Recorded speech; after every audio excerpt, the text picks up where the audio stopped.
Let's talk about breast augmentation surgery.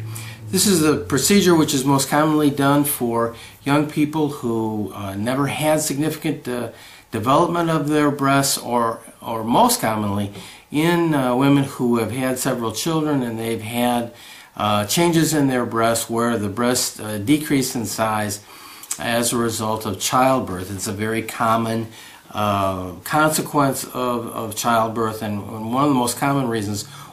We want to know that your breasts are healthy. Many times mammography is performed beforehand, and physical examination to know that your breasts are healthy. If there's any question, of course, we don't want to proceed.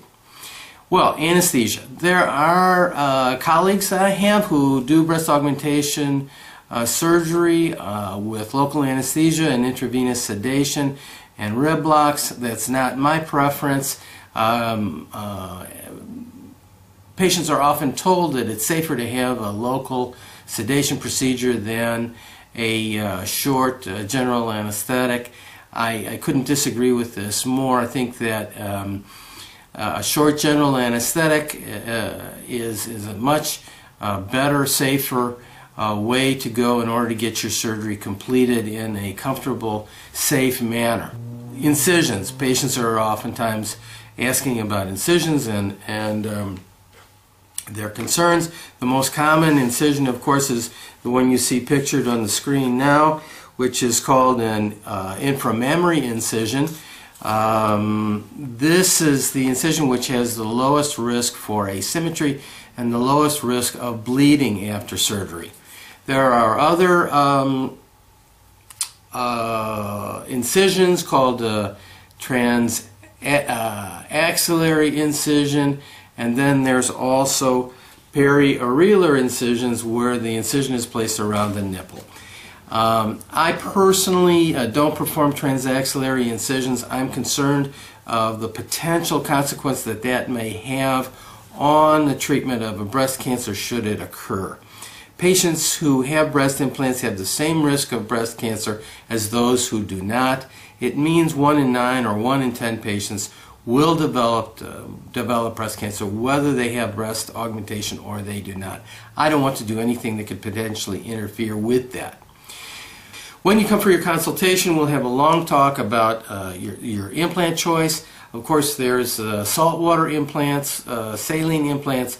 There are the older liquid silicone-filled implants, and now, of course, we have the cohesive gel gummy bear anatomic implants, which certainly are my preference for many reasons, which we can go into in another video.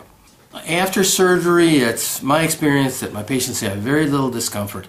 I like them to go back to what we call activities of daily living, even the same day after surgery. It's a 1-hour procedure. Patients go home.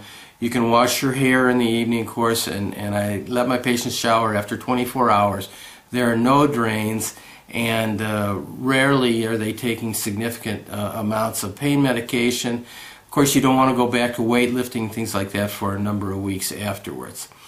You want to select your physician carefully. Go to multiple consultations if you're not comfortable with your choice of physician. You can know that the results of breast augmentation are long-lasting. Of course, how much does it cost? You come in for a consultation, you'll be given that price exactly. Your fee will include the surgeon fee, it'll include the facility fee, and it'll include the anesthesiologist fee, and it also includes the price for the implant. The modern implants, of course, being more expensive than the older saltwater filled implants, which are rapidly decreasing from the market today. So that's a rundown on the basics of breast augmentation. There's a lot to talk about. We can talk about gummy bear implants specifically at another time. So we welcome you and look forward to your being a happy patient.